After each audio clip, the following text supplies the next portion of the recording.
Do your photos have real depth, or do they look like they've been taken by a phone? When your subject and background blend together, it's not your fault. You're guessing background blur instead of controlling it. Stay with me, because once you master depth of field, your images will have focus, clarity, and dimension. They'll pop out of the screen, and I'll show you how to guide your viewer's eye every single time. Alright guys, before we can take advantage of depth of field in our photographs, why don't we first understand what it means, how it works, and how we can control it to get amazing photographs. So let's see what this really means.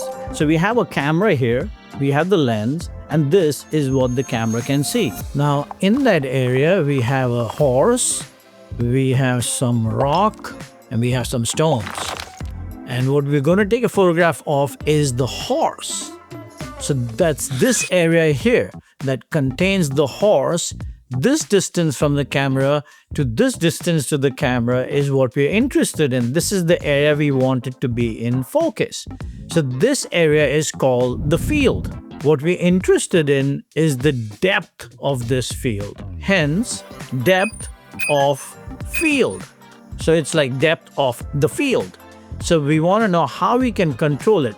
We can make it deeper, we can make it shallower. In other words, what if we want to get the rocks in focus? So there will be deeper depth of field. Or if we make it shallower, which means we have only the eye of the horse in focus.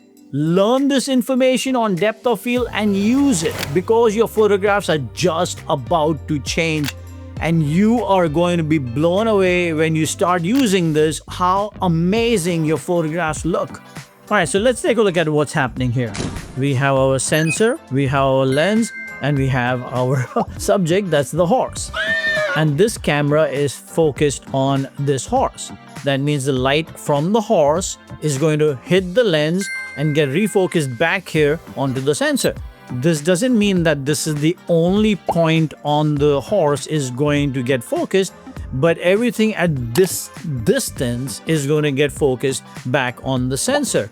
But for demonstration purposes, let's just take one point here that we're focused on. As we get closer to it, it gets more and more in focus, and as we get further away, it gets more and more out of focus. As the light rays are spreading apart, they're getting more out of focus. Our eyes are more forgiving and they can spread apart a certain amount before we consider it to be out of focus. But there's a limit on either side where we consider 2 out of focus here and 2 out of focus there. And this is a little bit more exaggerated for the diagram, but this is what we're going to do here. This area here, as the light spreads apart, is getting more and more out of focus. And that distance here from say here to back to here is our depth of field. It's the area where it can now start to be in focus and get out of focus over here. For any point along this line, this is the whole area what becomes in focus. We want to know how we can control that.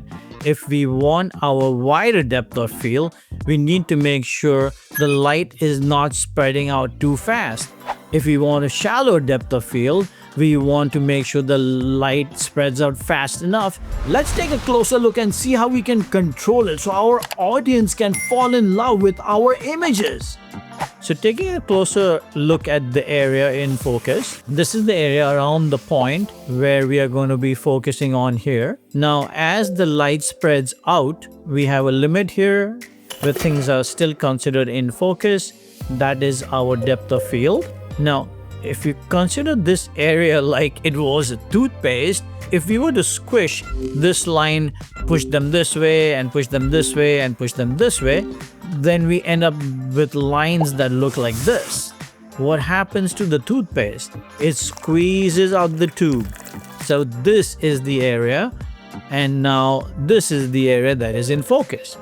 And it makes sense because now the light is not spreading out quite so fast. So it's not going to get out of focus quite so fast, which means that a wider area is going to stay in focus. Same thing if we pull these lines closer together and we end up with lines like this. Now the light is spreading apart really fast, so the toothpaste squeezes back up the tube and you get a shallow depth of field. And here we end up with a wide depth of field. What we really want to focus on, how can we control how fast that light is spreading apart from the point where we're focusing from. If we can make it spread apart slower, then we can get a wider depth of field. If we can make it spread apart quickly, we get a shallow depth of field. So let's take a look at that. Here comes the juicy information. Now you're going to learn how to control your depth of field in 3 different ways. So there are 3 main ways we're going to have control over this. Normal standard depth of field, the wide depth of field, and the shallow small depth of field. And our basic example setup that we've been using with the horse and the camera and the lens to show how it works. Now what we want to look at is what we're going to do to control our depth of field and achieve this depth of field, this depth of field, or this depth of field. So in this first example, we're going to leave our subject where it is. And what we're going to do is we're going to move the camera much further away from our subject. We're going to move away from it. And you can see what it does with the light. This now causes the light to spread apart much more slowly. And we end up with the toothpaste squeezing down the tube here. And we get a very wide depth of field. When we're using these examples here, we're not saying that this is the only area in focus. We're saying that this area from this point all the way from this point is in focus. But we're dealing with this main point in the middle, but it could be the whole depth of field. As you can see, as you move the camera away from the subject, we can achieve a wider depth of field. Now in this example down here, we're going to move the camera very close to the subject and we'll see what that does. And we now end up with a shallow depth of field because the light is spreading apart much quickly and we get a nice shallow depth of field. So again, if you want a wide depth of field, move away from your subject. If you want a shallow depth of field, move much closer to your subject. So this is the first method up here, and this is the distance to subject. Next method is very, very easy. All you have to do is think about which lens you want to use before you get on set or on location. Okay, let's look at the next method here. In this method here, we're going to leave the subject exactly where it is. Now, before we continue here, I want to explain something. The distance from the film to the center of the lens is the focal length. And you'll see this measured in millimeters. So for instance, your lens may have a rating called 28 mm or 35 mm or 300 mm. What that's referring to is this distance. We're going to use a change in the focal length to achieve our depth of field. So let's see how that works. So we're going to leave the film where it is for both of these examples in the same place, and we'll see the subject in the same place. So we're not moving any closer to our subject, not for this one. What we're going to adjust is the focal length. We want a wide depth of field. We want our lens closer to our film so that we end up with a nice wide depth of field. So as you can see, we can have a nice wide depth of field here. Toothpaste squeezes down the tube and they get tighter together and we end up with a wide depth of field. Now, we're going to move the lens a lot further up from the film. And as you can see, now that's now going to give you a very shallow depth of field because the light's going to spread apart much more quickly than before, than a short focal length. So here's our focal length, which is nice and long to achieve a shallow depth of field, and nice and short to achieve a wide depth of field. Now again, this is a very exaggerated example that you can see this is exactly what's happening. The next method is by far my favorite. Not only does it add depth to your image, it also adds character. Alright, so let's take a look at the third method of adjusting our depth of field. For this example, we're going to leave the subject where it is, and we're going to leave the film where it is, and we're going to leave the lens where it is. Okay, so if you're leaving everything the same, what is there to change? The iris. Iris is a mechanism inside the camera that opens and closes the hole to let light through from the lens to hit the back of the camera. The hole itself is called the aperture. The mechanism that creates that hole is called the iris. Now what happens if we have our iris here, but instead of a nice big hole, now we just gonna open up a little bit and we're gonna let some light in through. So what happens? Our light can go so far in terms of spreading out. And as you can see, what we end up with is this nice wide depth of field. So by closing down this aperture, we end up with a wider depth of field. When we open it back up, we get a shallow depth of field. Now the size of the aperture is often referred to as an f-stop. And you'll often see this on your lens as f-stop or f-number. And this is referring to the size of that hole.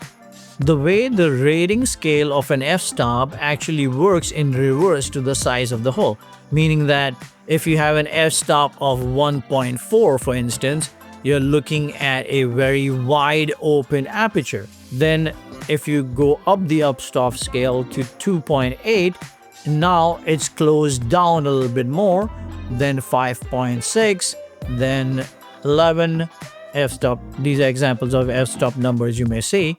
The higher up the f-stop scale you go, the smaller the aperture. And this is important because the higher the f-stop, the wider your depth of field. If you go to all the way to 11, you get a nice closed down aperture, so you get a nice wide depth of field. Think of it this way. We have a large aperture to a small aperture, okay? And then we have a small depth of field to a wide depth of field. So this is the third method here to adjust your depth of field, which is called the aperture or f-stop. So we have our subject, distance, we have focal length, and we have aperture or f-stop. If you want to look at what these do, if you want a nice wide depth of field, we want subject far. If you want a shallow depth of field, we want a subject close. If you want a wide depth of field, a short focal length. If a shallow depth of field, we want a long focal length. So aperture, if we want a wide depth of field, we want a small aperture, which of course means a large f-stop. And if we want a shallow depth of field, we want a large aperture, which of course means a small f-stop. I hope this video has helped you understand what depth of field really means, how you can achieve it, and how you can use it to create some insane, unbelievable photographs where you can guide your audience's eye to exactly where you want them to see. If you need help with more technical stuff, go watch this playlist, and I'll see you guys in the next one. Thank you.